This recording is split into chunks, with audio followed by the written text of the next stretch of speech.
New diet system से हमारे जीवन में एक नए दिन की शुरुआत हर हमेश होती रहती है और हर दिन हमारे लिए एक नई आशा का किरण लेकर आता है। NDS means natural diet. D means detox your mind, body and soul. And S means surrender to Almighty. N means natural diet. D means detox your mind, body and soul. And S means surrender to Almighty. परमात्मा को पूर्ण रूप से समर्पित हो जाना, समर्पण हो जाना। तो परमात्मा का आह्वान करेंगे, शरीर एकदम ढीला छोड़ेंगे, स्पाइन सीधी रखेंगे, सांसों के ऊपर ध्यान एकाग्र करेंगे, अपनी सांसों को संतुलित करेंगे, आती हुई गहरी सांसों को अनुभव करेंगे, देखेंगे, बाहर निकलती हुई सांसों को अनुभव करेंगे। जो भीतर गया वही तर गया, जो मैं भीतर गया तो मैं तर गया। अपने आप के अंदर जाने का एक छोटा सा प्रयास करेंगे, परमात्मा को वेलकम करेंगे। आज दूसरे दिन का पहला सत्र ओम ध्वनि से 11 बार ओम ध्वनि का उच्चारण करके हम अपने मन को पूर्ण रीति से परमात्मा में स्थित करेंगे, शांत करेंगे।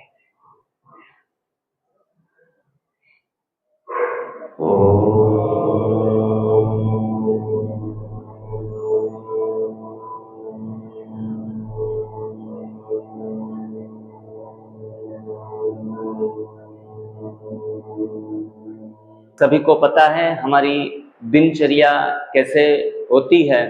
उसी दिनचर्या में हम सुबह से लेके शाम तक जी रहे हैं।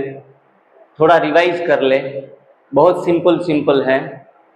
सुबह एनिमा, सादे पानी का एनिमा आप सभी लोग करके आए होंगे। न करके आए हो कृपया हाथ खड़ा करें। सभी लोग एनिमा करके आए हैं। 12 बजे तक निर्जला फास्टिंग न रहा जाए तो पानी का सहारा ले सकते हैं। बाकी 12 बजे तक न कुछ खाना है न कुछ पीना है। दोपहर 11:30 बजे हम ग्रीन जूस लेंगे, 1:30 बजे भोजन लेंगे और फिर से दोबारा 2 से 4 के बीच में एनिमा का प्रयोग फिर से करेंगे। 4 बजे एग्जैक्ट हॉल में आ जाएंगे। 4 से लेके 7 बजे 3 घंटे तक, और 7 बजे हमारा रात्रि भोजन, 6:45 या 7 बजे रात्रि भोजन रहेगा। तो जो हम यहाँ शिविरों में करते आए, सिर्फ फल, सलाद, सब्जी और पानी, इनका सेवन, न चाय, दूध, कॉफी, न मिल्क प्रोडक्ट, न पका हुआ भोजन, इतनी simple schedule new diet system की शिविरों में रहते हैं। वैसे ही बीमारी है तब तक तो यही शेड्यूल को आप फॉलो करते रहेंगे घर पे जाके भी। कोई डाउट्स है तो वीडियो देखते रहना, उसमें प्रश्नों के समाधान मिल जाएंगे। अब हम कल सोच रहे थे, उनके विषय में चिंतन कर रहे थे कि हमारे जीवन में दुख क्यों आया, रोग क्यों आए, शोक क्यों आया और वियोग क्यों आया। हम बनना चाहते थे सुखी राम, बन गए दुखी राम। दुखी राम क्यों बन गए? कोई भी व्यक्ति रोगी नहीं रहना चाहता, कोई भी व्यक्ति दुखी रहना नहीं चाहता, किसी को भी शोक करना अच्छा नहीं लगता। किसी को किसी का वियोग सहन करना अच्छा नहीं लगता, फिर भी लाचारी यह है कि इसमें से कहीं ना कहीं ये चीजें हमारे जीवन में चल रही हैं। तो फिर उनका हम कारण ढूंढें, उनका हम निवारण ढूंढें। श्री रामचरितमानस में कहा गया है कि अगर आप दुखी हैं, रोगी हैं, कष्ट में हैं, तो फिर आपने कुछ न कुछ पाप किए हैं, कुछ न कुछ पाप किए हैं। पाप का दंड ही दुख है, पाप का दंड ही रोग है। कर ही पाप पावे दुख, रुज शोक भय वियोग।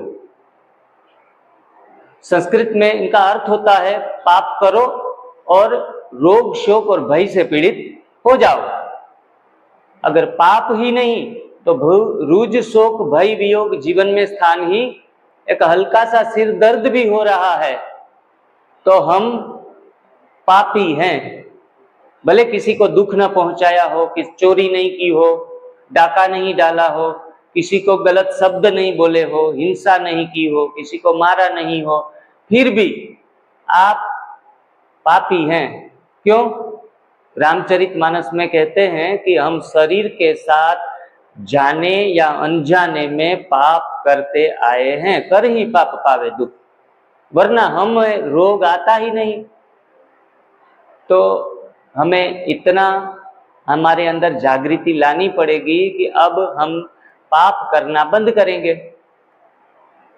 शरीर के साथ खास करके जो न खाने की चीजें, न पीने की चीजें हम डालते आए, तो ये ही एक प्रकार का पाप ही कहा जाएगा। क्योंकि बचपन से ही हमें सिखाया गया है अनाज खाओ, दालें खाओ, दूध पियो। ये जो रूटीन हम सात्विक भोजन समझ रहे थे, वह भोजन हम देवताई भोजन मान रहे थे, घर का शुद्ध भोजन मान रहे थे।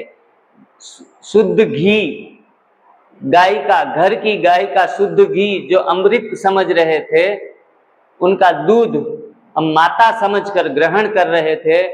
यही कहीं ना कहीं हमें हमारा बेड़ा गर्क करने में काम में आ गया। अभी तक हम यही सोचते थे कि नॉनवेज खाएंगे, रेस्टोरेंट में खाएंगे, तला हुआ खाएंगे, बहुत मिर्च मसाले यूज करेंगे,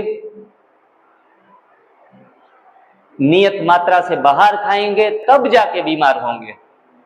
लेकिन एनडीएस में आकर हमें मालूम हुआ कि घर का खाना खाते खाते भी सबसे ज्यादा बीमार हो सकते हो। और ये मैंने और ऐसे हजारों लोगों ने अनुभव किया है कि घर का सात्विक भोजन खाते खाते, जो भी ब्रह्मा कुमारी में जाते हैं लोग, वो तो घर का ही खाना खाते हैं, न प्याज खाते हैं, न लहसुन खाते हैं, न बहुत मिर्च मसाला वाला खाते हैं, फिर भी उनके घुटने भी दुखते हैं, कमर भी दुखती है, चक्कर भी आते हैं, साइटिका भी है और शुगर भी, माइग्रेन भी लेके बैठे हैं। क्योंकि रोगों की गंगोत्री हमारे घर में है। Disease start from your kitchen. आपके किचन से ही, रसोई घर से ही रोग आ रहे हैं। ऐसे कहते हैं, विवेकानंद जी ने एक सुंदर बात बताई थी कि my religion has been destroyed in kitchen because, क्यों? क्योंकि लोग समझते हैं कि kitchen is my temple and food is my god, food is my god, kitchen is my temple and my religion has been destroyed in kitchen. हमारा चूल्हा जो जला है, सुबह से लेके शाम तक जलता रहा, इसमें हम खुद भी जल गए, परिवार को भी जला दिया। जितना जिनका गैस ज्यादा चलता है उतना उनकी उम्र लंबी होती है। जिसके घर में गैस के सिलेंडर कम चलते हैं उनकी जिंदगी भी कम होती है। गैस के सिलेंडर के साथ हम जोड़ सकते हैं। तो हमारे आदरणीय सबके माननीय बीवी चौहान सर ने एक ही सूत्र दिया कि ज्યાં જ્યાં ગેસના બાટલા ત્યાં ત્યાં રોગના ખાટલા। गुजराती में ऐसी कहावत है कि ज्યાં ज्યાં गैसना बाटला ત્યાં ત્યાં रोगना खाटला। समझ में आ रहा है? जहां जहां गैस के सिलेंडर हैं वहां बीमारियों की खटियां अवश्य ही खड़ी होंगी। तो हमें सबसे पहले हमारे किचन में किसको हटाना पड़ेगा? गैस को हटाना पड़ेगा। बहनें तो खुश होंगी,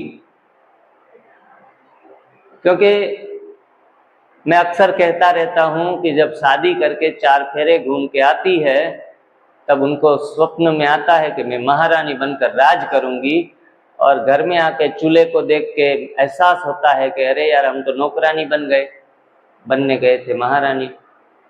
क्योंकि सुबह से लेके शाम तक 4 दीवारियों के बीच में चाय हो गई, नाश्ता हो गया, दोपहर का खाना थोड़ा जल्दी करना। अभी तो बेचारी घर पे अंदर आराम करने गई ना गई तो 2:30-3 बजे का दोपहर की चाय का क्या हुआ। इतनी लाचारियों में जीती है और करना भी पड़ता है। ये शादी का टैक्स भी देना पड़ता है। शादी की है तो ये सारा टैक्स वो भुगतती रहती है पूरे जीवन भर।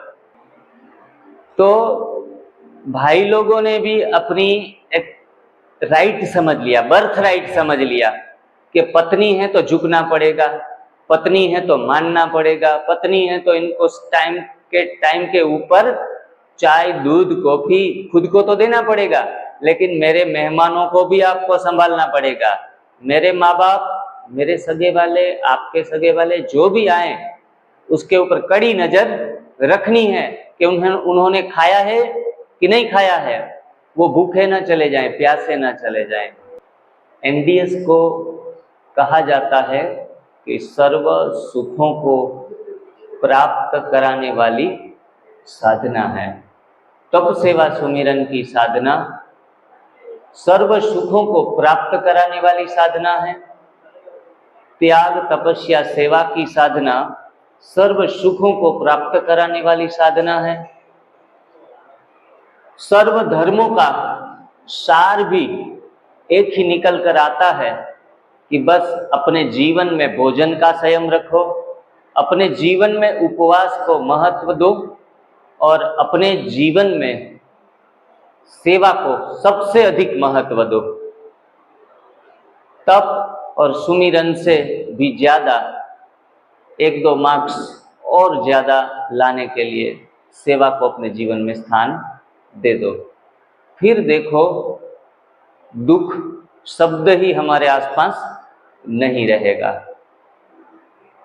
आप राम कृष्ण शिव जिसको भी मानते हो और रोगी हैं और दुखी हैं, तो समझो आपको भगवान का जो सुख है, भगवान की प्राप्ति है, प्रभु प्राप्ति है, असल में नहीं हुई है, वरना दुख रहता ही नहीं। स्वप्न मात्र दुख लवलेश न व्यापे, ये शब्द है रामचरितमानस के। शिव रचित रामचरितमानस में कहा गया है कि स्वप्न मात्र दुख मात्र लवलेश न व्यापे। तो फिर हमारे साथ रोग क्यों जुड़े हुए हैं? क्योंकि हम परमात्मा का निरादर कर रहे हैं। हम सुबह उठ के 2 हाथ जोड़ के भगवान के सामने बैठ जाते हैं, पूजा पाठ ध्यान जो भी मंत्र जप कुछ भी करते आए, स्तुतियां गाते आए, फिर भी अगर हम दुखी हैं तो स्व का चिंतन करना है, स्व की चेकिंग करनी है कि हम तन से दुखी हैं, हम मन से दुखी हैं, हम धन से दुखी हैं, तो हमने परमात्मा का कहीं न कहीं निरादर किया है। सभी धर्म अच्छा संदेश फैला रहे हैं, वो चाहे ब्रह्मा कुमारीज हो, वो चाहे वैष्णव हो, सभी धर्मों के सिद्धांत तो बढ़िया से बढ़िया है, लेकिन हर धर्म के फॉलोअर्स रोगी हैं, दुखी हैं, चिंतित हैं, क्योंकि परमात्मा की साधना को नहीं साध सके। अपने जीवन में न उपवास को महत्व दिया, न भोजन के संयम को महत्व दिया और न सुमिरन विधि से किया। करते होंगे सुमिरन, लेकिन विधि से नहीं किया। कल हम जो टॉपिक हमने छेड़ा था कि through your wrong belief and become healthy, अपनी गलत मान्यताओं को छोड़ो और स्वस्थ बनो। उसमें हमने एक गलत मान्यता का चर्चा भी की कि food is not a source of energy. जो शक्ति है उनका माध्यम गहरी नींद और ध्यान है। वो भी लास्ट में अंत में हमने बताया था कि अगर हमें भोजन से चलो शक्ति नहीं मिल रही है, सारे वैज्ञानिक तौर तरीके से भी सारी चीज़ों को हमने समझा था, लेकिन अब हमें शक्ति तो चाहिए। बिना शक्ति के तो जीवन में एक कदम भी आगे नहीं चला जाता। तो वो शक्ति अब आएगी परमात्मा की याद से, ध्यान से, मेडिटेशन से, सुमिरन से, नमाज से, जो भी शब्द यूज करना चाहेंगे कर सकते हैं। लेकिन क्या हम सही तरीके से, सही विधि से कर रहे हैं? तो फिर आज थोड़ा सा शॉर्ट में जानेंगे कि ध्यान अगर करना है तो किस तरीके से परमात्मा को याद किया जाता है।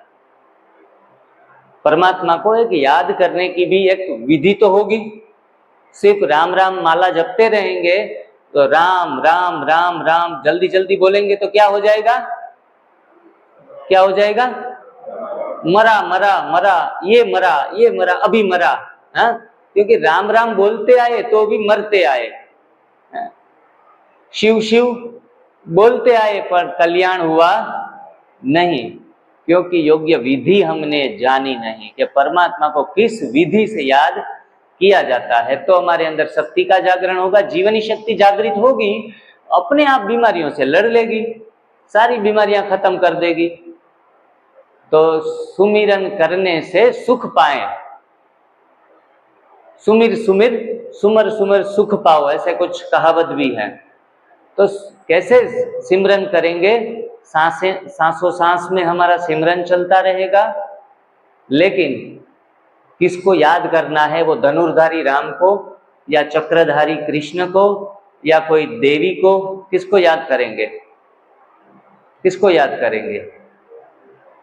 अगर देवताओं को याद करेंगे तो देवताओं जैसा हमारा चरित्र बनेगा, लेकिन प्राप्तियां शायद न हो, वो शांति सुख का अनुभव न हो। अगर राम को याद करेंगे तो एक आज्ञाकारी बेटा बनकर हम अपने माँ बाप की सेवा कर पाएंगे।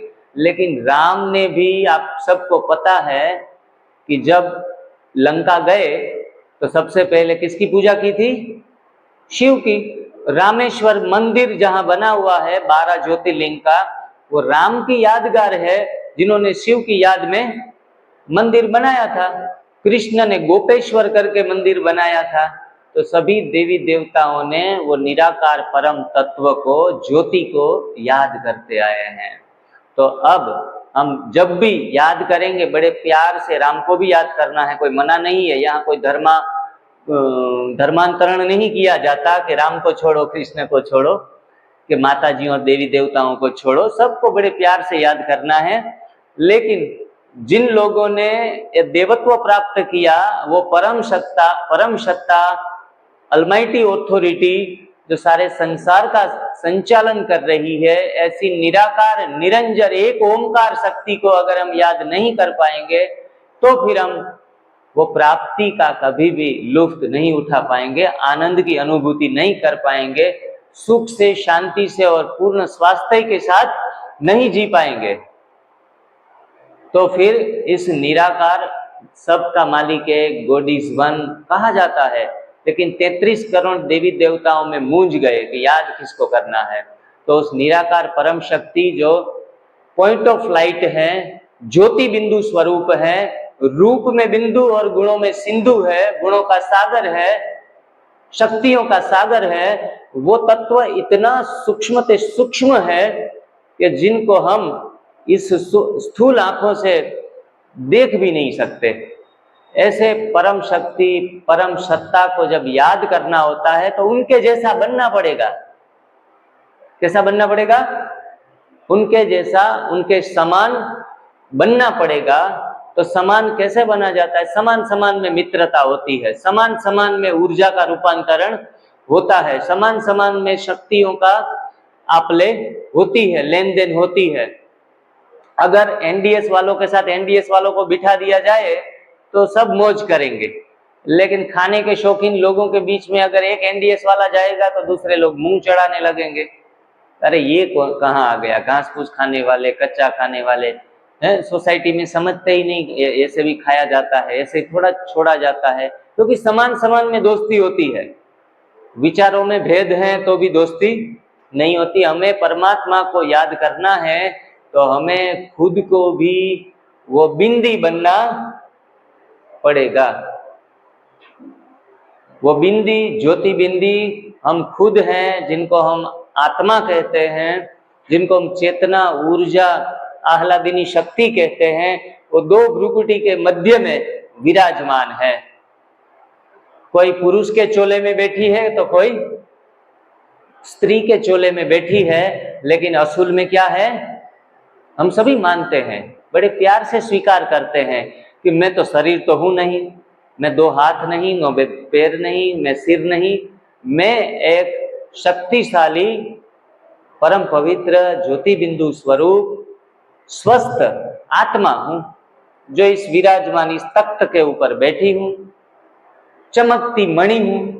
और वो जो चमकती मणि है, सबका बाप है शिव, उनसे अनंत शक्तियां मुझ आत्मा के ऊपर आ रही है।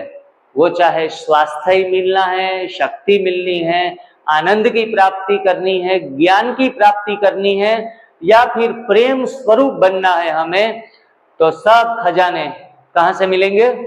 वो बाप से, जो हम सबका बाप है, सर्व धर्मों की आत्माओं का बाप है, जिनको कोई शिव के नाम से चिल्लाते हैं तो कोई खुदा के नाम से चिल्लाते हैं, कोई नूर कहते हैं, कोई लाइट कहते हैं, लेकिन वो चिद्घन शक्ति को हमें बड़े प्यार से अपना दोस्त समझकर, अपना हम सफर समझकर, कोई जो सिस्टम कहते हैं ना, एक मैकेनिकल प्रोसेस से याद नहीं करना है। जब माँ एक अपने बच्चे को बड़े प्यार से याद करती है ना, तो उनकी आंखों में आंसू आ जाते हैं। अगर इनका बेटा बिछड़ भी गया है तो उनको जब याद करने बैठ जाती है तो सुन्न हो जाती है। तो ये प्यार का बंधन है, प्यार का रिश्ता है। तो उस परमात्मा को बड़े प्यार से हम आत्मा समझकर उनको याद करेंगे। ध्यान की विधि आ गई सबको? किसकी समझ में नहीं आ रहा है? सरल ध्यान की विधि है, जिनको हमारे ब्रह्मा कुमारी इसमें सहज राजयोग बोला जाता है। इनको सहज राजयोग, कोई कठिन नहीं है। पद्मासन लगाने की जरूरत नहीं है, पैर फैलाकर बैठ लो, खटिया पे सोते सोते ये राजयोग किया जाता है।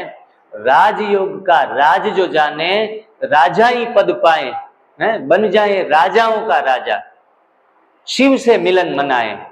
तो इतनी सरल विधि है ध्यान की, और कोई लंबी चौड़ी विधि नहीं है। न ध्यान मुद्रा करने की जरूरत है, न पद्मासन लगाने की जरूरत है, कोई भी जरूरत नहीं है। कमर दुखती है तो थोड़ा तकिया पीछे लगा लो। लेकिन इस विधि से जब परमात्मा के साथ कलेक्शन जोड़ने का प्रयास करेंगे, 3 महीने में आप देखेंगे कि आप उस शक्तियों का जागरण अपने अंदर होता हुआ देखेंगे। और मैं चाहता हूं कि वो इतनी विवेक बुद्धि, हमारी पारस बुद्धि बना देगा कि सही चीजों को हम पहचानने लगेंगे। सही क्या है, गलत क्या है, हम अवश्य पहचान पाएंगे। आज की इस दुनिया में, माया की दुनिया में, कई बार हम धोखे में आ जाते हैं। स्वास्थ्य के कितने सारे कैंप कर लेते हैं, गलत रास्तों पर और भी चले जाते हैं, प्रोडक्टों में फंस जाते हैं, पुड़ियों में, सप्लीमेंटों में, बहुत कुछ। उनको हम फाइनल सॉल्यूशन समझ लेते हैं, लेकिन फाइनल सॉल्यूशन हमारे अंदर से आ रहा है। अगर वो चीजें हमें थोड़ी मदद कर रही है तो अलग बात है, लेकिन वो होल एंड सोल नहीं है। कोई मशीन के ऊपर थेरापी लेके हम समझते ठीक हो जाएं तो वो तो हमें एक फ्रेंड की तरह मदद कर रही है, लेकिन उनसे स्वास्थ्य प्राप्ति नहीं होती। वो मदद में अवश्य आ सकती है। स्वास्थ्य का जागरण हमारे अंदर से ही होगा। इसीलिए हमें शक्तियों की प्राप्ति करने के लिए ध्यान की कोई न कोई विधि को अपनाना पड़ेगा। वो चाहे 5 मिनट भी आप क्यों ना निकालो पूरे दिन में। सुबह उठने के बाद तुरंत ही ध्यान में बैठ जाना है, आधे घंटे खुद के लिए भी नहीं। पहला ना हो धो फ्रेश हो, कुछ करने की जरूरत नहीं। बेड पर जैसे ही उठो, जहां सोए पड़े थे वहां से थोड़ा दूर हटके कोई और स्थान के ऊपर 5 मिनट 15 मिनट बैठ जाओ, साइलेंस में बैठ जाओ, ना कुछ करो ना कुछ करने की सोचो। 4 अंग है तप सेवा सुमिरन साधना के, उनमें से पहला अंग है ध्यान। अगर ध्यान नहीं करते हो तो कच्चा खाते खाते बोर हो जाएंगे, 5-15 दिन के बाद छोड़ भी देंगे। तो ध्यान हमें अवश्य करना है, अपने आप से जुड़ना है, परमात्मा से जुड़ना है, उस शक्ति को उठते ही याद करना है। 10 मिनट निष्क्रिय होने का अभ्यास करना है, निष्क्रिय रहना है। इस विधि से हम ध्यान में आगे बढ़ सकते हैं। कान से सुनो नहीं, नाक से सूंघो नहीं, आंख से देखो नहीं, हाथ पैर चलाओ नहीं, बस एकदम न कुछ करने की कला सीख लो। और निष्क्रियता में ही सक्रियता का, पूरे दिन की दिनचर्या की सक्रियता का आधार समाया हुआ है। हम समझते ऐसे थोड़ी बैठे रहेंगे, बोर हो जाएंगे, लेकिन जैसे प्रवृत्ति है वैसे निवृत्ति भी है। इसीलिए निष्क्रिय रहने का जितना अभ्यास डालोगे उतना ही आप सक्रिय हो पाओगे, सही निर्णय कर पाओगे, सही डिसीजंस जो भी लेने हैं जीवन के वो ले पाओगे। तो ये ध्यान की साधना को हमें अपने जीवन में अपनाना पड़ेगा। Meditation is not a fashion. हम फैशन समझने लगे हैं। हमारी बहू जाती है कहाँ, तो बोला 1 घंटे योगा सीखने के लिए जाती है या योगा सिखाने के लिए जाती है। Yoga and meditation is not a fashion but it is a necessary for our life. हमारी जीवन के लिए ये जरूरत है, हमारी सबसे पहली जरूरत है। हमें सही विधि से, हमारे आसपास में अगर कोई राजयोग सेवा केंद्र हो ब्रह्मा कुमारी के, तो भी वहां जाके भी निःशुल्क में हम ध्यान सीख सकते हैं, कोई चार्ज नहीं देना होता है। वरना चलो जरूरी नहीं है ब्रह्मा कुमारी में ही जाओ, मंदिर में जाके बैठ जाओ, मुसलमान है तो मस्जिद में जाके बैठ जाएं, लेकिन सुमिरन को अपने जीवन में महत्व दे दो। तो इस विधि से हम हर रोज ध्यान करते रहेंगे, शक्ति की प्राप्ति करते रहेंगे। दूसरी चीज हमने बताई थी, शक्ति कहाँ से मिल रही है? गहरी नींद से। चलो लेक्चर सुनते सुनते भी किसी को नींद आए तो कर लेना है, छुट्टी है, मना नहीं है। आंखें बंद करके 5-10 मिनट छोटा सा स्नैप ले सकते हैं, क्योंकि नींद हमारे अंदर शक्ति भरता है। हम सबको यहाँ बैठे हुए सभी लोगों को अनुभव है कि लेक्चर सुनते सुनते 5 मिनट भी हल्की सी नींद ले ली ना, तो फिर हम रिफ्रेश हो जाते हैं।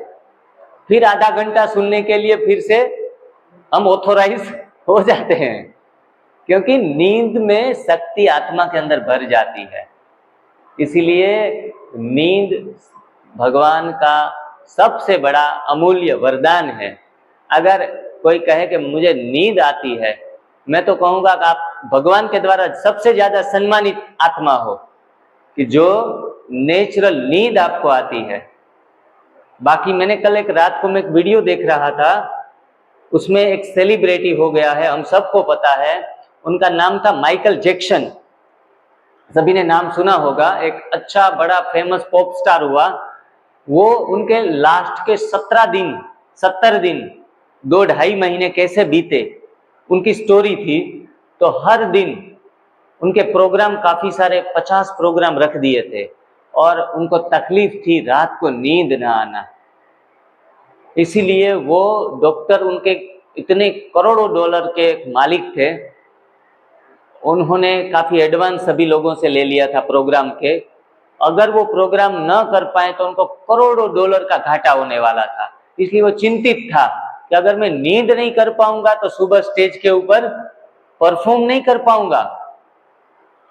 इसलिए डॉक्टर को हाथ जोड़ के कहता था, भाई मेरे को नींद के लिए कुछ जोड़ दो। डॉक्टरों ने हल्का सा इंजेक्शन दिया। आजकल तो मेडिकल में हर चीज संभव है, थोड़ा सा इंजेक्शन लगाने से गहरी नींद आ जाती है। हो सकता है 8 घंटे नहीं 12 घंटे लेटे रहो, है? जब मेंटल हॉस्पिटलों में जब लोग बीमार होते हैं तो क्या करते हैं, इंजेक्शन लगा देते हैं, शॉक ट्रीटमेंट करा देते हैं, पूरा नरक का अनुभव कराते हैं। तो इस प्रकार से उनको नींद का प्रयास लगाया गया, उनको हल्की सी नींद आने लगी, फिर बाद में वो दवाइयां असर करना बंद हो गई। देखो, जो भी नींद के लिए दवाइयां ले रहे हैं उनके लिए सावधानी है कि अगर एक गोली खा रहे हैं तो आगे जाके 1 महीने के बाद 2 गोली की जरूरत पड़ेगी, 2 के बाद 4। इसलिए गोलियों में समाधान कभी भी ना ढूंढे कि गोलियों से हमें आराम मिल जाए, नींद मिल जाएगी, बिल्कुल आप गलत दिशा के ऊपर हैं। फिर 4-4 गोलियां खाने के बाद नींद नहीं आएगी तो इंजेक्शन लगाने पड़ेंगे। इंजेक्शन के बाद एक ज़ाइलिनो करके कोई दवाइयां आती है, बहुत जहरीली दवाई होती है, बहुत डॉक्टर भी मना करते हैं, नींद के लिए दी जाती है। किसी को बहुत हेवी डैमेज है, ऑपरेशंस करने होते हैं, एक्सीडेंट बहुत जबरदस्त होते हैं, इसमें ये छोटी बड़ी दवाइयां भी असर नहीं करती, तब जाके वो देते हैं। बेहोशी की हालत में पूरा शून्य हो जाता है, हाथ पैर ढीले पड़ जाते हैं, दिमाग शून्य हो जाता है। वो ज़ाइलिनो करके दवाई उन्होंने माइकल जैक्सन को दी। वो दवाई खाने से एकदम बेहोश हो गया, बड़े मजे आने लगे। डॉक्टर ने मना किया कि दूसरे दिन नहीं ले सकते, लेकिन लाचारी ये थी कि मुझे दे दो, वो लाचार हो गया था। और आगे जाके फिर उनसे भी बड़ी डोज वाली दवाइयाँ थी। अगले दिन उनको शो में परफॉर्म करना था, उस दिन भी उनको नींद नहीं आ रही थी, तब जाके 3 गुना डोज दिया। डॉक्टर मना कर रहे थे कि हम उल्टा फंस जाएंगे, फिर भी उन्होंने मजबूर किया उनको वो दवाई लेने के लिए। दवाइयाँ जैसे ही ली और उनका डेथ हो गया। दूसरे दिन प्रोग्राम नहीं हुआ था, और जब पाया गया कि उनकी बॉडी में ये जहर है, फिर कहा कि कौन से डॉक्टर ने दिया है। वो डॉक्टर को 4 साल की सजा सुनाई गई थी, 4 साल जेल में बंद रहा। देखो, नींद परमात्मा का अमूल्य वरदान है। अगर आपको नींद अच्छे तरीके से कम 4 घंटे आ रही है, अच्छी नींद, तो आप भगवान के सबसे अमूल्य रतन हो। और नींद उनको अच्छी आती है जिनके कार्य अच्छे होते हैं। सुबह से लेकर शाम तक बस ये दिमाग से तनाव हटाना है तो अपने कार्य को परिवर्तन कर दो, शुभ कार्य करते रहो, छोटे छोटे कार्य करते रहो, सभी को खुश करते रहो, किसी का दिल न दुखाओ। कहते हैं ना, शुक्राना, मुस्कुराना और कभी किसी का दिल न दुखाना। हमेशा सबका शुक्रिया करते रहो, हर व्यक्ति के सामने एक अच्छी सी मीठी सी मुस्कान देते रहो, और तीसरी बात, किसी का गलती से भी दिल न दुख जाए, इनका पूरा ख्याल रखते रहो, तो फिर आपको एक अच्छी नींद आ सकती है। कहते हैं तप से रोग हटे, सेवा से तनाव हटे, सुमिरन से ज्ञान प्रगटे, समर्पण से प्रभु प्रगटे, तो जीवन का बेड़ा हो जाए पार। और तप सेवा सुमिरन की जय जयकार। ये तीनों चीजें हमें अच्छे तरीके से समझनी पड़ेगी कि तप से हमें रोग हटाने हैं तो तप करना पड़ेगा, भोजन का संयम धारण करने पड़ेगा, तनाव से मुक्ति प्राप्त करनी है तो क्या करना पड़ेगा, सेवा करनी पड़ेगी, देना पड़ेगा, तब जाके हम पूरे यहाँ से फ्री होंगे। पकड़ना नहीं है, छोड़ने की कला सीखनी है। आर्ट ऑफ लिविंग, कहते हैं ना, आर्ट ऑफ लिविंग के कोर्स करने गए थे। रियल में इसी ऐसी शिविरों में सही अर्थ में आर्ट ऑफ लिविंग का कोर्स सिखाया जाता है। हम वो आर्ट ऑफ लिविंग वाला नहीं, जीवन जीने की कला नहीं, आर्ट ऑफ लिविंग, छोड़ने की कला। ये छोड़ने की कला से आर्ट ऑफ लिविंग आएगी। ये सही अर्थ में तप सेवा सुमिरन की जय जयकार कराने के लिए ये तीनों चीजें, तप, सेवा, सुमिरन और चौथा समर्पण, जो इस साधना का मुख्य आधार है। जो समर्पण नहीं हुआ, जो हो गया समर्पण ईश्वर की राह पर, ईश्वर भी देता उनको उनकी चाह पर। ऐसी लाइन आपने सुनी होगी, बाबा का एक सुंदर गीत है, सुनील जी सुना होगा आपने, कि जो हो गया समर्पण ईश्वर की राह पर, तो ईश्वर भी करता उनको उनकी चाह उनकी राह पर हमारी। तो इसी हिसाब से हम अपने जीवन में चारों चीजों को सम्मिलित करके जब आगे बढ़ेंगे तो हमें एक सुंदर नींद की अनुभूति जीवन भर 100 साल तक भी करते रहेंगे। जहां भी बैठो, जहां भी सुलाओ, वहां आराम से नींद आ जाए तो आप सबसे सुखी आत्मा हो इस विश्व की। मुझे ऐसा बेड चाहिए, ऐसा तकिया चाहिए, ऐसे बिछोने चाहिए, ऐसा घर चाहिए, ऐसा रूम में इतनी इतनी इतनी इतनी फैसिलिटीज चाहिए, तो समझो कि आप बहुत कुछ होते हुए भी दुखी आत्मा हो। और परमात्मा को सही अर्थ में याद करते करते अच्छी नींद की प्राप्ति होगी और आपके अंदर शक्ति का जागरण होगा। और ये हम थोड़ा साइंटिफिकली समझते हैं तो नींद में ही क्यों शक्ति जागृत होती है? क्योंकि नींद में हम 2 चीजें भूल जाते हैं। कितनी चीजें? 2 चीजें भूल जाते हैं। बताएगा कोई? कौन सी चीजें 2? दीपक जी हैं? हाँ जी, मैं खुद को हम भूल जाते हैं। कई बार आपने घर में भी देखा होगा, कोई जैसे नींद में सोया पड़ा है ना, तो उनको न उनके कपड़ों का ध्यान है, न कैसे उल्टा सीधा लेटा है उनका भी पता नहीं है।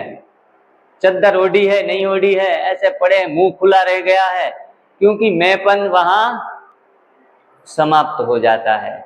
और जहां मैंपन समाप्त होता है वहां ही शक्ति का जागरण होगा। तो अगर हमें शक्ति अंदर से जागृत करनी होगी तो क्या करना पड़ेगा? मैं को छोड़ना पड़ेगा। मैं कर रहा हूं, मैं कर रहा हूं, तो बात बनेगी।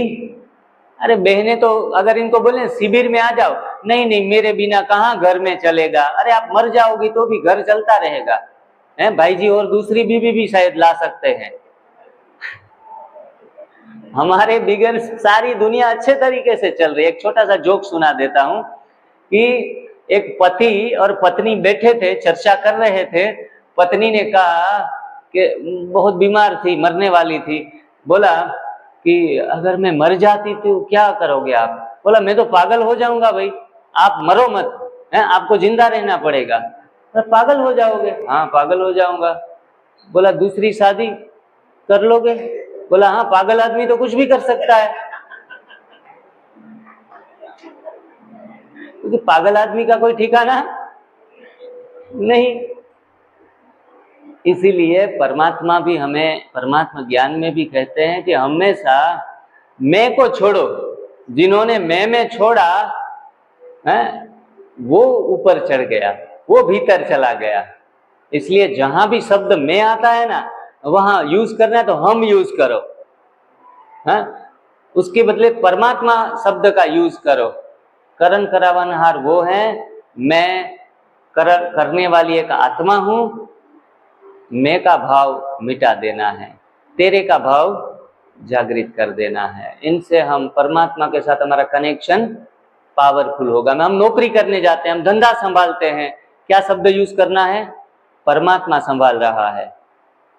कोई सेवा भी कर रहे हैं, अगर अरे यहाँ एक सुंदर लेक्चर दे दिया ना, 1 घंटे के बाद फिर होता अरे आज मैंने तो बहुत सुंदर लेक्चर सुना दिया सबको, है सबको इम्प्रेस्ड कर दिया। चलो जहां मैं आया वहां बात खत्म हो जाती है। एक मोची जो जूते बनाता है, वो बनाता है कि मैं अपने ग्राहक में एक ईश्वरीय तत्व देखकर मैं अपना जूता बनाऊंगा। और मेरा, कहते हैं ना व्यापार में, बिजनेस में कहा जाता है कि कस्टमर इज ए गॉड, भगवान ही है, भगवान समझकर उनकी पूजा करो।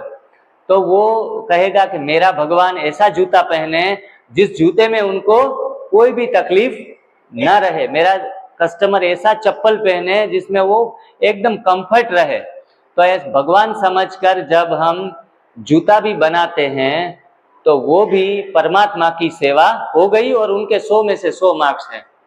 और एक कथाकार, एक शिविर के वक्ता बड़े सुंदर सुंदर व्याख्यान करने के बाद अच्छा कार्य करने की अनुभूति करते हैं और कहते हैं मैंने किया, मेरे सिवा नहीं होता, तो वो कार्य भी निकृष्ट कार्य कहा जाएगा।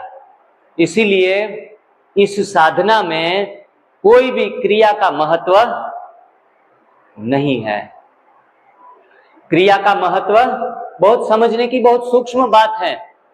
वरना हम कई बार कहते कि मेरे दादाजी तो बहुत दान पुण्य करते थे, फिर भी वो दुखी रहे, बीमार रहे, और वो इनसे दुखी कोई ज्यादा हुआ ही नहीं। जो कार्य करते थे ना, वो कार्य के पीछे का भाव शायद पूर्ण रीति से पवित्र न रहा हुआ हो, ये हो सकता है। इसीलिए किया गया कार्य भी सही होते हुए भी गलत हो गया। राजा प्रताप भानु नाम सुना होगा, वो राजा बहुत दानी था, सबको सोने का दान करता था। हर रोज सुबह उठकर उनका पहला काम होता था सोने का दान करो सबको। सभी उनके जो नगरवासी थे उनको बुला बुला के सोने का दान करता था। कहता था बेचारे कितने गरीब हैं, कितने लाचार हैं, इनको देना चाहिए, मैं नहीं होता तो इनका क्या होता, ये सुखी ना होते। ऐसे भाव से वो दान देता था। और देने से तो आएगा तो सही, जो दोगे वो आएगा, वो तो नेचर का लॉ है। दुख दोगे तो दुख आएगा, सुख दोगे तो सुख आएगा। 4 वेद और 6 शास्त्रों में बात एक ही बताई गई है, दुख आए, दुख देने से दुख बढ़े, सुख देने से सुख बढ़े। तो वो प्रताप भानु ने बहुत दान किया, सोने के बदले में उनको सोने की लंका मिल गई, राजा रावण बना। लेकिन खुद का तो नाश कर लिया, पूरे वंश का नाश करा दिया, क्योंकि वो सोने की लंका भी उनको सुख नहीं दे पाई, क्योंकि दान करने के पीछे का भाव अपवित्र था। इसलिए सबको ये सूचित किया जाता है। कोरोना के दौरान कई लोगों ने अन्न का दान किया, इतना अन्न का दान किया, फिर भी मैंने देखा ऐसे ऐसे लोग भी high sugar, high BP, high cholesterol, मोटापा, इनसे पीड़ित थे। मैंने कहा सिर्फ अन्न का दान देना, वस्त्र का दान देना, उसमें हम ऐसे नहीं समझेंगे कि हमने बहुत अच्छा पुण्य कार्य कर लिया। हो सकता है वो कार्य करते करते भी हम दुख के भागी बन जाएं। इसीलिए हमेशा देने वाले का हाथ ऊपर रहना चाहिए, लेने वाले का हाथ ऊपर रहना चाहिए, देने वाले का हाथ नीचे रहना चाहिए। जब भी कोई भी, मैंने कहीं कहीं सेठ ऐसे भी देखे हैं कि वस्त्र दान देते हैं ना, तो ऊपर से वो जो भिखारी होते हैं उनका हाथ नीचे नहीं रखते, उनको ऊपर से कहते ऊपर से उठा लो, खुद का हाथ नीचे रखते हैं। अगर आपको किसी को भी सहायता देने की भी जरूरत पड़ जाए, सहयोग देने की जरूरत पड़ जाए, तो कभी भी उनको नीचे दिखाकर नहीं, उनसे हमारे से भी ऊपर उठाकर उनको देना है, तब जाके सेवा का सही अर्थ और सेवा का फल मिलेगा। तप का बल, सेवा का फल और सुमिरन का जीवन के सारे हल सब मिल जाएंगे। तो तप, सेवा, सुमिरन की साधना को अच्छे तरीके से समझने की जरूरत है। तो क्रिया का यहाँ कोई महत्व नहीं है। क्रिया क्या की गई है, एक छोटा सा एग्जाम्पल बताएंगे, उनके द्वारा हम समझेंगे कि जब पक्षी बैठे हैं, कंकड़ कोई फेंकता है, तो कंकड़ फेंकना अच्छा है या गलत है, आप बताओ। अच्छा है या गलत है? गलत है, ये हम मानते हैं। तो ये क्रिया गलत है। पक्षी या दाना चुग रहे हैं, पत्थर फेंका, उड़ गए पक्षी, तो क्रिया हो गई गलत। लेकिन हमें रामचरितमानस तप, सेवा, सुमिरन की साधना सिखाती है कि क्रिया कभी गलत नहीं होती। हो सकता है पर्दे के पीछे कोई और सीन हो। एक वो जो शिकारी था, वो पक्षियों के ऊपर जाल बिछाने के लिए आ रहा था, और इन दौरान हमारे जैसे कोई व्यक्ति ने देख लिया कि जल्दी से पक्षियों को उड़ा दो, और उसने एक नहीं 5 पत्थर फेंके। 5 पत्थर फेंकने से सभी पक्षी उड़ गए और शिकारी खाली आंख वापस लौट गया। तो ये कंकड़ फेंकने की प्रक्रिया कैसी रही है? गलत? सही? तो कोई भी क्रियाओं को देखकर कभी भी डिसीजंस न लो। सुग्रीव और वाली, 2 नाम सुने होंगे, रामायण के पात्र है, बहुत महान पात्र हैं। जब उनकी लड़ाई हुई तब हमें पता है कि जो वाली था उनको वरदान था कि वो जिनके साथ लड़ेगा उनकी आधी शक्ति उसमें आ जाएगी, तो फिर कोई उनसे जीत नहीं पाता। अगर वो रावण के साथ भी लड़ने जाता ना तो रावण को भी खत्म कर देता। राम ने अगर उनको दोस्त बना लिया होता तो काम जल्दी हो जाता, लेकिन उनकी भावनाएं पवित्र नहीं थी। उन्होंने खुद के भाई सुग्रीव की पत्नी को उठाकर खुद की पत्नी बना लिया, ऐसे अपवित्र भाव के साथ जी रहा था। तो सुग्रीव ने राम को कहा कि मेरी मदद करो आप। तब राम ने, हमने वार्ताओं में, पिक्चरों में देखा है कि एक वृक्ष के पीछे छुपकर एक तीर चलाया और उनको मार डाला, बाली को मार डाला। छुप छुप कर किसी को मारना पाप है या पुण्य है तो पाप। किसी को पीछे से वार करना तो पाप ही कहा जाता है, शूरवीरता की निशानी नहीं है। लेकिन समझने का प्रयास आज हम ये करेंगे कि कोई भी क्रिया गलत नहीं होती, इनके पीछे का भाव क्या है। अधर्मी लोग हैं तो इनको ये क्रिया करने में पाप नहीं लगेगा, उनका नाश करने में। और जब वाली मर गया, उनकी पत्नी विधवा हुई, तो उनकी पत्नी को सुग्रीव के साथ शादी करवा दी। उनकी खुद की पत्नी तो आ गई, सुग्रीव की, वाली की पत्नी को भी उनके भाई के साथ, जो हमारे कुटुंबों में भी ऐसा होता है कि बड़ा भाई अगर एक्सपायर हो जाता है, छोटे भाई के साथ उस बहन को शादी करवा देते हैं। तो यहाँ क्रिया सेम वाली ने की, वही क्रिया सुग्रीव ने की, लेकिन ये पाप नहीं हुआ। जब रावण ने राम की पत्नी को उठाया तो पाप हो गया। जब रावण मर गया, मंदोदरी की शादी विभीषण के साथ करवा दी गई। आपको पता होगा सभी को, राम ने यही किया कि वो राज्य विभीषण को दे दिया और मंदोदरी की शादी इनसे करवा दी, तो ये पाप नहीं हुआ। तो तप सेवा सुमिरन की साधना बारीकी से हम यहाँ 4 दिन में समझ के जाना है। कोई 12 बजे तक भूखा रहता है, 12 बजे तक भूखा रहता है, ज्यादातर 100 में से 90 लोगों के लिए वरदान ही है। अगर कहीं इमरजेंसी आई, कुछ शुरुआत में बीमारी अंदर काफी सारी पड़ी है और उन दौरान हमारा बीपी थोड़ा फ्लक्चुएट होता है, शुगर फ्लक्चुएट होता है, ऊपर नीचे होने के दौरान हमें कुछ जरूरत पड़ गई, चलो बीच में कुछ दवाइयां लेने की या फिर समझो कोई जूस पीने की, तो ये क्रिया आपके लिए पाप नहीं है, कोई गलत नहीं है, वो खुशी खुशी कर सकते हैं।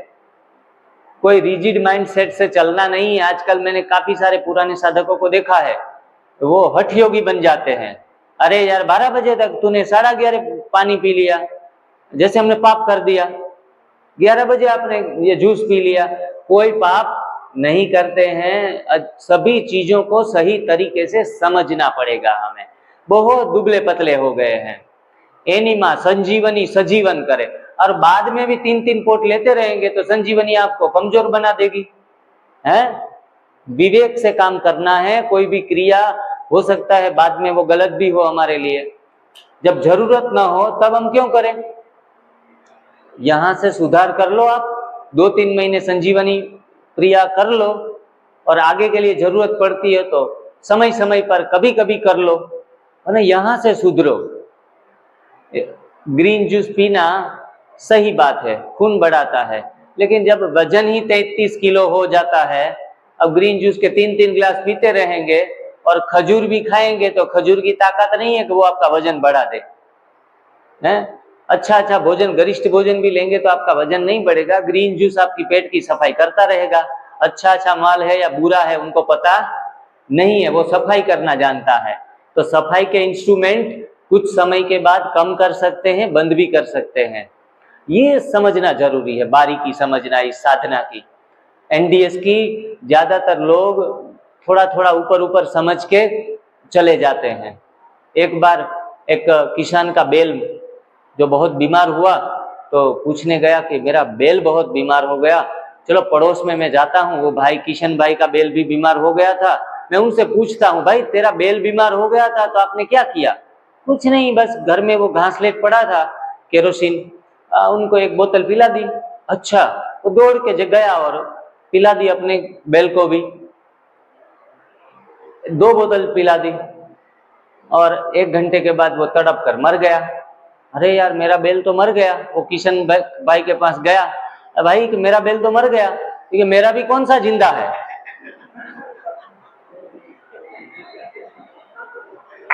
है? तो फिर हम एक दूसरे को देखते देखते भागे नहीं। सुनील जी ने 10 निर्जला भी करके आए हैं और हम हो सकते है तीसरे दिन में खटिया पे चले जाएं। हैं? जबरदस्ती कभी भी करनी नहीं है, आराम आराम से रहना है। मित्तल जी बहुत अच्छा निर्जला उपवास कर लेते हैं। अभी हमारे अनिल जी ने कल 24 घंटे से निर्जला रखा था। देखो अच्छी बात है, उपवास करना अच्छी बात है, लेकिन हमारे शरीर की स्थिति को देख के हमें उपवास करना होता है। 8 घंटे का उपवास कहा जाता है उठने के बाद। अगर हम नहीं रह पाते हैं 8 घंटे तक तो क्या एनडीएस को छोड़ दें? आधे लोग तो डर के मारे चले जाते हैं, मर जाएंगे। वहां फंसने जैसा नहीं है। वहां गाना भी गाते हैं कि सुबह उठते 8 घंटे का उपवास, गले में पड़ जाएगा 8 घंटे का उपवास है, सुबह एनिमा लेना पड़ेगा। तो ऐसा डर रखने की जरूरत नहीं है। आप सुबह उठने के बाद शुरुआत हमारी अगर न रह पाए, हमारा मन कमजोर है, शरीर कमजोर है, तो ये उपवास की शुरुआत 3 घंटे से करें आप। दूसरे दिन 3.5 घंटे, 4 घंटे, ऐसे ऐसे करके इनको बढ़ाया जाए। और मैं तो कहता हूँ 3 घंटे भी न रह पाओ तो कुछ नारियल पानी P low, orange juice P low, कुछ नहीं करेंगे उनसे तो बेहतर ही है। सुबह सुबह जो रोटी तोड़ रहे थे, पराठे खा रहे थे, उनसे तो बच गए आप।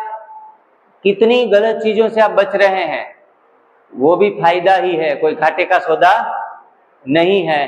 तो जहां से भी शुरुआत आप करना चाहो वहां से कर सकते हो, लेकिन जिनको जल्दी से परिणाम लेना है तो वो 8 घंटे से शुरू कर दे।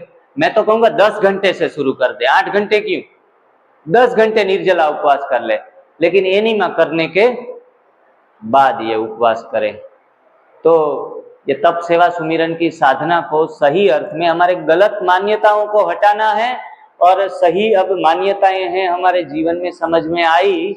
एनीमा करने के बाद हमारा दिमाग खुला। कहते हैं when your stomach is empty mind is open.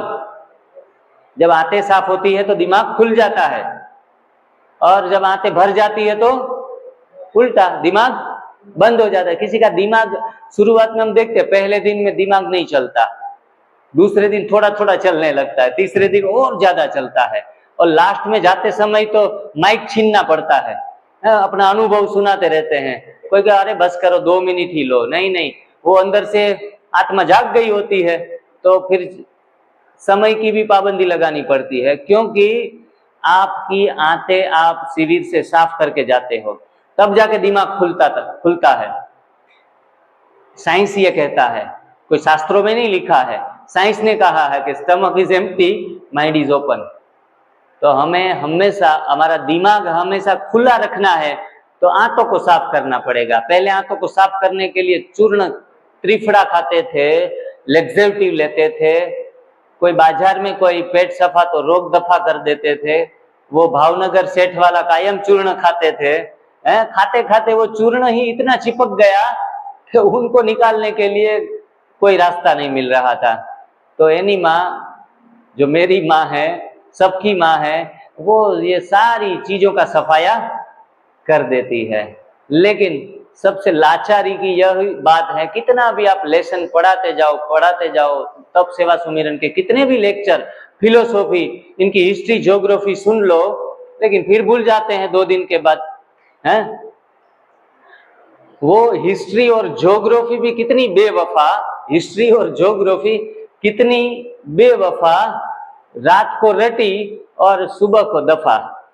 हाँ, सब कुछ सुन लो सुबह सुबह 2 घंटे, अरे दोपहर के बाद 4-5 घंटे के बाद दफा हो जाती है सारी सुनी सुनाई बातें, हमारे दिमाग से हम निकाल लेते हैं। कोई बड़े प्यार से कहते हैं अरे नए साल की मुबारक हो, हम तो नए साल पे नहीं मिले थे, हैं? तो नए साल की मुबारक करने के लिए वो आपके लिए क्या लाएगा? मिठाइयाँ। हैं? मिठाइयाँ को तो हम मना नहीं कर सकते, क्योंकि खुशी का ये तो माहौल बनाता है मिठाइयाँ। तो जो मिठाइयाँ अनाज दालों से बनी है, शुगर से बनी है, ऐसी मिठाइयों से हमेशा परहेज करें। मिठाइयाँ हमारे जीवन में मिठास नहीं घोल रही है, मिठाइयाँ हमारे जीवन में जहर का काम कर रही है, जहर घोल रही है। हम तो कहते हैं प्रसाद महारोगों की फसाद, प्रसाद महारोगों की फसाद। सत्यनारायण का प्रसाद खाया, राम जी का खाया, कृष्ण जी का खाया और बेड पे लेट गए। शिव जी का भी खाया हमने बहुत, 15 साल। तो ये प्रसाद खाते खाते मोटे तगड़े हो गए, देखने में इंप्रेसिव थे लेकिन अंदर से खोखले बन जाते हैं। तो ऐसे प्रसाद जिसमें अनाज, दालें, तेल, घी, शुगर, ऐसी कोई भी चीजें, अभी तो नए नए सिल्वर के वो चढ़ाते हैं मिठाइयों के ऊपर, क्या क्या तामझाम करते हैं, कलर ऐड कर देते हैं अलग से थोड़ी सी शाइनिंग करने के लिए। तो ये दिखावे की दुनिया में एक्चुअल में हम अंधे हो गए। ऐसी मिठाइयाँ खाते पीते रहें और दूसरों को भी खुशी खुशी खिलाते रहें और माहौल बनाते रहें। ऐसा माहौल बनाना नहीं है, उल्टा माहौल बिगड़ता है हमारे परिवार का, हमारी समाज का। लोग पाकिस्तान में लड़ाई करते करते कम शहीद हुए हैं सरहद के ऊपर, लेकिन मिठाई खा कर ज्यादा शहीद हो रहे हैं अपने घर में बैठे बैठे। तो ऐसे खान पान से, गलत खान पान से हमें बचना है। हमारे ये रोंग बिलीफ को दिमाग से निकालना पड़ेगा, गलत मान्यताओं को दिमाग से निकालनी पड़ेगी। अब हैप्पी बर्थडे होता है तो हम क्या करते हैं, पक्के एनडीएस वाले फ्रूट की केक बनाते हैं, पहले वो बेकरी आइटम की बनाते थे ना, तो हम तो कहते हैं अनाज है अकासुर, बेकरी है बकासुर।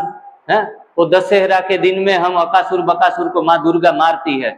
तो ये अनाज अब हम यहाँ से हमारी नवरात्रि सेलिब्रेट करके जाएंगे, हम अकासुर को भी मार देंगे, अनाज को भी मार देंगे, बकासुर को भी।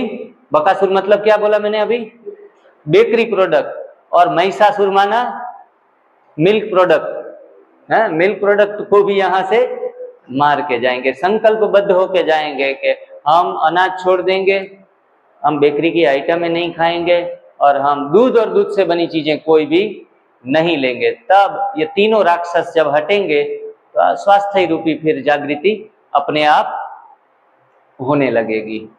तो इस प्रकार से छोटी छोटी बातों को, चलो कोई बात लेक्चर सुनते सुनते दिमाग से निकल भी जाए तो सारे लेक्चर्स आपको YouTube पे मिल जाएंगे, फिर से दोबारा रिपीट करो, अध्ययन करते रहो, बार बार, एक बार नहीं, एक ही बात 100 बार सुनो।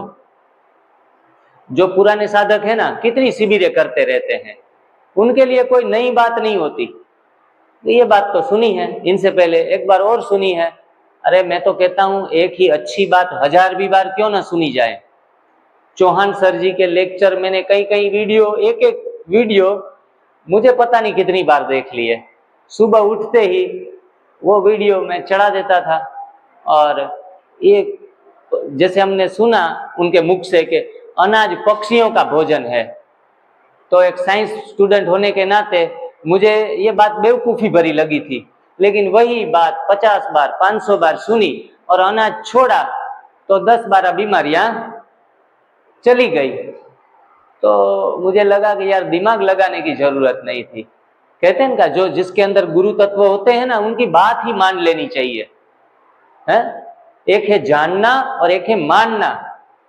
जानना है बुद्धि का मार्ग, मानना है दिल का मार्ग। कौन सा मार्ग अपनाएंगे, कौन सा मार्ग अपनाएंगे हम? दोनों हैं कि जानने का मार्ग कौन सा अच्छा मार्ग, कौन सा है? मानने का मार्ग, जानने का चलो ओशो के सन्यासी बता रहे हैं कि पहले जानो फिर मानो। कोई भी चीज को अच्छे तरीके से समझना तो होता है ना। यहां भी आए हैं किस लिए? पहले तो जानकारी हमें मिलती है हर चीज की, लेकिन मैंने इस साधना के अंदर ऐसे भी लोग देखे हैं जो शिविर में न आते हुए भी एक श्रद्धा पूरे विश्वास के साथ घर बैठे बैठे कर लिया एनडीएस। एक प्रश्न भी नहीं पूछा कि एनीमा से कोई साइड इफेक्ट तो नहीं होगी ना। वो ऐसे थे कि साइड इफेक्ट होगी तो देखा जाएगा, ऐसे करके कर लेते हैं, सिर्फ मान लेते हैं। श्रद्धा होती है ना, प्यार होता है। मैं कई बार चिल्ला चिल्ला कर कहता हूँ, और कई बार लोग घर पे बैठे वीडियो देख के भी बड़े बड़े रोग से निकल जाते हैं। तो ऐसे लोग होते मानने वाले, बहुत श्रद्धा भाव से कहते जिग्नेश भाई बता रहे हैं ना तो सही होगा है।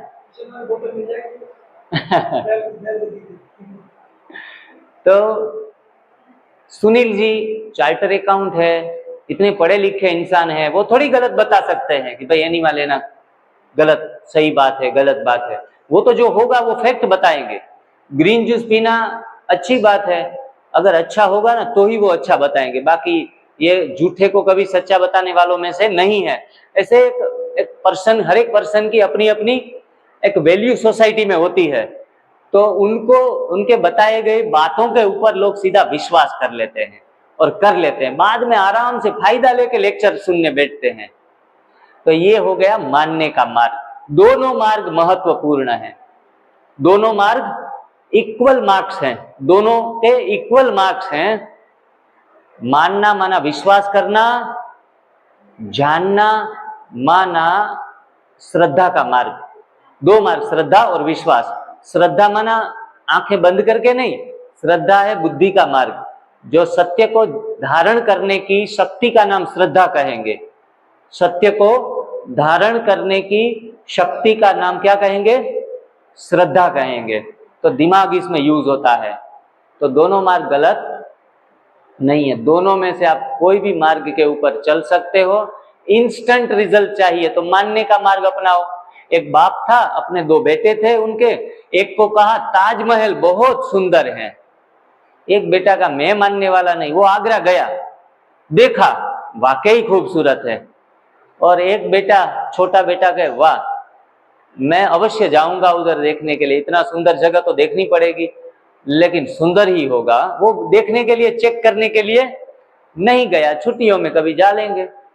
तो एक बेटा था मानने वाला, एक बेटा था जानने वाला। दोनों बेटे अच्छे हैं, और जो मानने वाला था उनको अलग से 2 बार जाना नहीं पड़ा, पिकनिक के लिए अलग से वो फिर बनाएगा प्लान, और अभी देखने के लिए गया था क्या एक्चुअल में है या नहीं। तो थोड़ी शक्ति ज्यादा खर्च हो जाती है, थोड़ा परिणाम थोड़ा देर के बाद मिलता है। तो मानने का मार्ग है शिव का मार्ग, जानने का मार्ग है पार्वती का मार्ग। शिव और अर्धनारी नटेश्वर साधना में ये चित्र बताया गया है, तप सेवा सुमिरन की साधना में। शिव पार्वती, आधा शरीर शिव का, आधा शरीर पार्वती का, वो चित्र तो आपने देखा होगा। ये दर्शाता है कि आपके जीवन में दोनों चीजें होनी चाहिए, श्रद्धा भी होनी चाहिए, विश्वास भी होना चाहिए। एक सुंदर श्लोक है, भवानी शंकरे वंदो, भवानी शंकरे वंदो श्रद्धा विश्वास रूपेण, याभ्याम विना न पश्यन्ति, याभ्याम विना न पश्यन्ति त्वेषा स्वांतम त्वमेश्वरम। ऐसा एक सुंदर श्लोक रामचरितमानस में है। उसमें कहा गया है अगर श्रद्धा और विश्वास आपके अंदर नहीं है, शिविर में 4 दिन आए लेकिन थोड़ी सी श्रद्धा भी नहीं, जानने की भी उत्सुकता नहीं और विश्वास भी नहीं है, तो वैसे लोगों को यहाँ से अंगूठा ही मिलता है, सिर्फ कुछ नहीं मिलता। अगर वो चीज हमारे अंदर नहीं है तो समय की बर्बादी हमें नहीं करनी चाहिए, उठ के भाग जाना चाहिए। ऐसे सिद्ध लोग भी हैं, इस श्लोक में कहा गया है सिद्ध लोगों को भी कोई भी सिद्धि प्राप्त नहीं होती। इसीलिए भले अनपढ़ हैं, देखो अनपढ़ लोग भी बड़ी बड़ी बीमारियों से बाहर आ जाते हैं, और पढ़े हुए लोग तो बस एनडीएस को जानते रहते हैं। मैंने 1 साल तक एनडीएस के वीडियो देखे। अरे भाई करेगा कब तू, देखता ही रहेगा वीडियो। मैं बस, एक बहन बोली थी बीमार बहुत चल रही थी, बोला आप क्या करते हो, बोला मैं स्वास्थ्य के सारे वीडियो देखती रहती हूँ एनडीएस के। देखने से फिर कुछ होगा? कुछ होने वाला नहीं है। कई कई लोग ऐसे मिलते हैं 2 साल से एनडीएस देख रहे, हमें फोन आते, भाई जी आपके 2 साल से वीडियो देख रहे हैं, बोला शुगर कैसे भगाए? मैंने कहा शुगर नहीं भागा तो आपका देखना ही रह गया, कुछ किया नहीं आपने। बोला हिम्मत नहीं जुटा पा रहे हैं, हिम्मत नहीं जुटा पा रहे हैं कच्चा खाने की या थोड़ा संयम धारण करने की। तो ये बहुत जरूरी हो जाता है। दूसरी गलत मान्यता, औषधों में स्वास्थ्य छिपा है, दवाइयों में स्वास्थ्य छिपा है, ऐसा हम मानते आए, गोलियां खाते आए, गोलियां खाते खाते थक गए तो कहाँ चले गए?